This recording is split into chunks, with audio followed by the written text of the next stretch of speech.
In today's news, Fahi Sikhat Health Fair held to mark World Health Day 2025. Police detains Raud Ahmad Zilal for 5 days following rooftop fall incident in Mala City. And test flight lands at newly completed Memumuli Airport.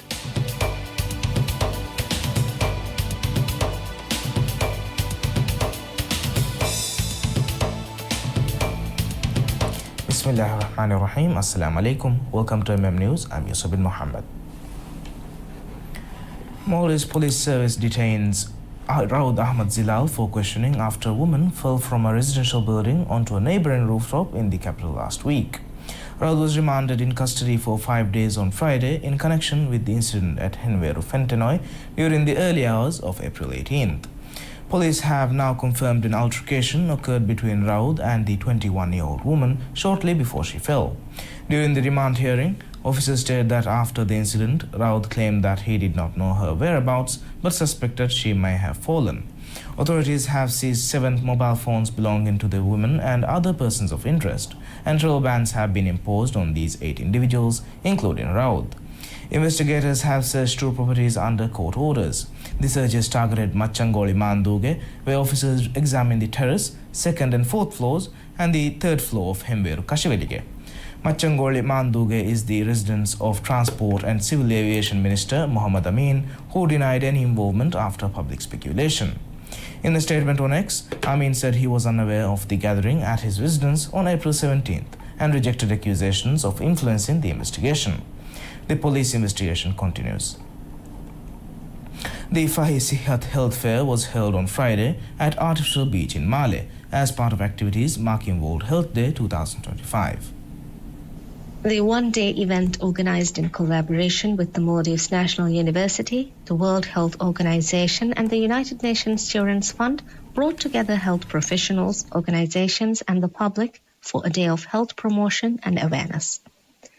The fair was officially inaugurated by First Lady Madam Sajida Muhammad, who toured the various exhibits showcasing health services and information. Speaking at the opening ceremony, MNU Vice-Chancellor Dr. Aishat Shehnaz Adam emphasized the importance of collective efforts to address non-communicable diseases, encourage healthy lifestyles, and foster sustainable communities through education and participation. WHO Representative Dr. Padma De Silva and UNICEF Deputy Representative Mr. E.C. Feingold also spoke at the event, commending the Maldives' achievements in the health sector and reflecting on the importance of this year's World Health Day theme. Participants included the WHO, UNICEF, MNU Faculty of Health Sciences, School of Medicine, School of Nursing, Damanavashi, Care Society, Cancer Society of Maldives, Diabetic Society of Maldives, Health Protection Agency, Hulumali Hospital, Society for Health Education, and Swim Maldives. Health screening services were also offered to public throughout the event. The fair ran in 2 sessions from 4 to 6 p.m. and 8 to 10 p.m.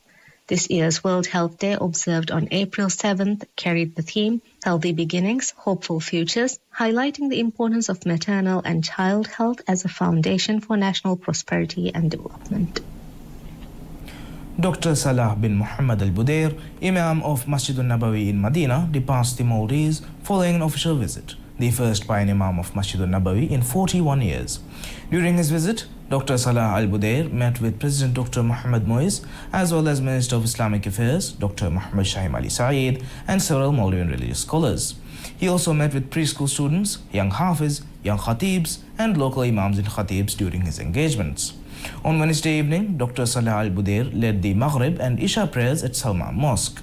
On Thursday, he led both prayers again at the Islamic Center. Following the Isha prayer, he delivered a sermon to a packed congregation at the same venue. Dr. Salah al-Budair also led the Friday prayer at the Islamic Center before concluding his visit. Minister Dr. Muhammad Shahim Ali Saeed formally bid farewell to the Imam at Velana International Airport. The successful completion of Mule Airport in Meme Atoll was marked on Friday with the landing of a test flight, signaling a significant milestone for the long-anticipated infrastructure project.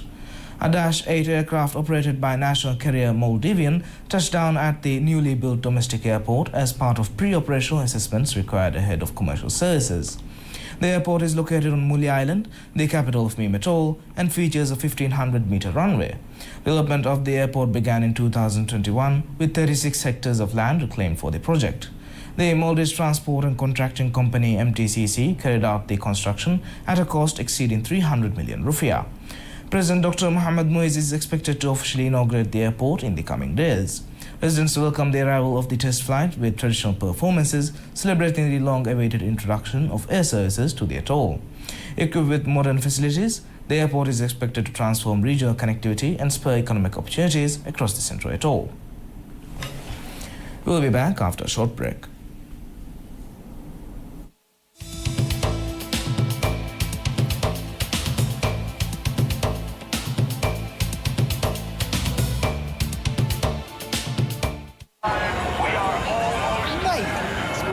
In here today. Of course, bro.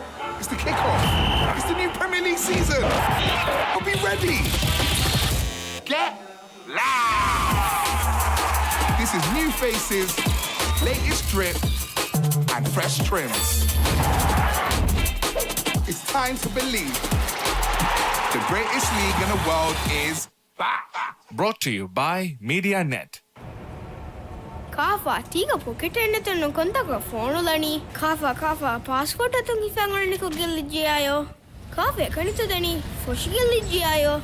Kokko hasnuwe, Kafe dani Hajjan Umrah plane nagag. Konkamaka Kafa haswamvi. Ituru malumat Elite mobile app adi myelite.mv. Elite Ailaya Marhaba.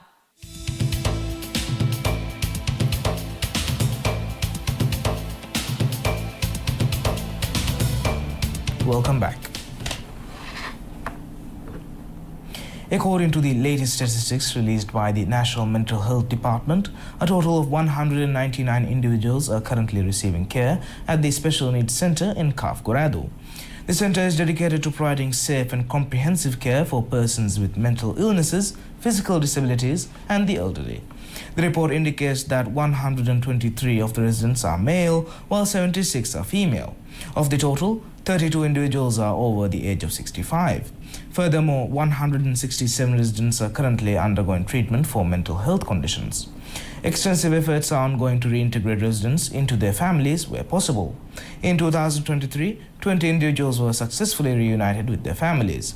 As of 22nd April this year, a further 13 residents have been returned to their families.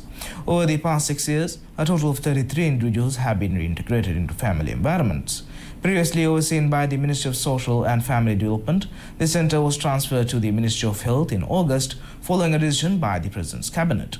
This conjunction with this transition, the budget and staff responsibilities were also transferred to the Ministry of Health with the aim of streamlining administration and enhancing service provision. The Maldivian economy is forecast to grow by 5.7% in 2025 despite current economic challenges. According to the Maldives Development Update report released by the World Bank on April 23rd, this growth is linked to the operation of the new terminal at Vilana International Airport, VIA, expected to open mid-year. Analysis project this development will increase tourist arrivals, driving the 5.7% economic growth. This projection exceeds the growth rate forecast for 2025 in the September 2024 report, primarily due to anticipated expansion in tourism, construction, and fisheries sectors. The report further notes that global economic factors, including commodity price fluctuations, increased inflation, geopolitical tensions, and trade disruptions, will impact the Maldivian economy. The World Bank expects major economies such as China and Europe to slow down in the medium term, cautioning that these global economic shifts will affect the Maldives' economic performance. Guest houses on local islands are now experiencing higher demand than resorts, according to new statistics released by the Ministry of Tourism and Environment. As of Monday, 788,650 tourists had visited Maldives this year. Of those, 70% stayed at resorts, while 24% chose guest houses. Hotels accounted for 3% of stays and tourist vessels represented 2.5%. Despite resorts hosting the majority of visitors, guest houses are currently in higher demand when measured by the number of tourists per registered bed. Guest houses average 13.6 tourists per bed, while resorts average 12.8. Looking at the breakdown by accommodation type, guest houses served 191,069 tourists, with 13,996 registered beds.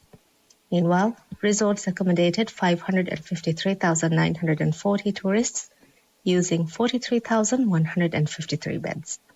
In comparison, hotels hosted 23,450 tourists with 2,038 beds, and tourist vessels served 19,680 tourists with 3,180 beds. Price comparison on Booking.com reveals significant differences between options, with guest houses offering rooms for as little as $40 per night, most priced under $100, while resorts start around $200 per night. Additionally, European markets show particularly strong performances in the tourism data. In fact, 4 of the top 5 source markets for tourist arrivals are European countries.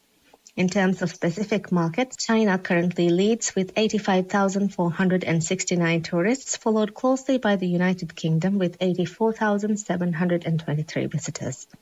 Russia ranks third with 80,668 tourists, while Italy and Germany round out the top 5 with 72,000 and 61,478 tourists respectively. The Tourism Ministry forecasts a record 2.3 million arrivals in 2025. Last year, the Maldives surpassed 2 million tourists for the first time since launching its tourism industry in 1972. To date, more than 30 million tourists have visited the country. Deadline for the Divehinge Uffiddunthirikamuga Awards 2025 has been extended to May 10 from April 25. Government officials said that the extension aims to provide additional opportunities for participants and make the exhibition more accessible to a wider audience. Registration forms are available through multiple channels, including the eGov platform, the exhibition's website, email, and at Business Centre Corporation BCC offices throughout the country. Staff will assist those who need help completing the forms. Participants can now display unlimited items at the exhibition free of charge, offering creators a cost-free platform to showcase their work. The event, organized by the Ministry of Economic Development and Trade, will be held from May 23rd to 31st at Hulumale Central Park. Divehinge Uffiddunthirikamuga Awards 2025, also known as Maldives Expo 2025, is billed as the largest creativity exhibition in the country's history. It will showcase traditional Maldivian cultural creations, modern products, craftsmanship, and entertainment industry offerings. The Maldivian Red Crescent MRC starts its 13th annual general meeting AGM. MRC holds its AGM every 2 years. This year's AGM will last for 2 days from April 25th to 26th, with the participation of representatives from various branches of the MRC and senior members of the institution. During the opening ceremony, MRC's interim president, Rashida Ali, highlighted the valuable services provided by the institution over the past 15 years and the accomplishments achieved with the highest number of volunteers. Rashida further stated that this success has been based on their commitment to humanity and dedication to working together for charity. She also emphasized the important work done closely with the government's following institutions governing law. Focusing on the scope of their operations, Rashida said that their main focus is on preparing for disasters, responding to emergencies, providing psychological first aid, promoting health and wellness, empowering youth, raising awareness about climate change, and increasing societal preparedness in this regard. She said that they aim to empower communities, increase their capacity to respond to disasters, and reduce potential damage. For this year's AGM, several important matters are scheduled. They will discuss and approve the strategic plan for the coming years, elect a new leadership, review the work done in the past, and discuss prevention and preparation for challenges they may face in the future. Thank you for watching MM News. I'm Yusuf bin Mohammed, and have a great day.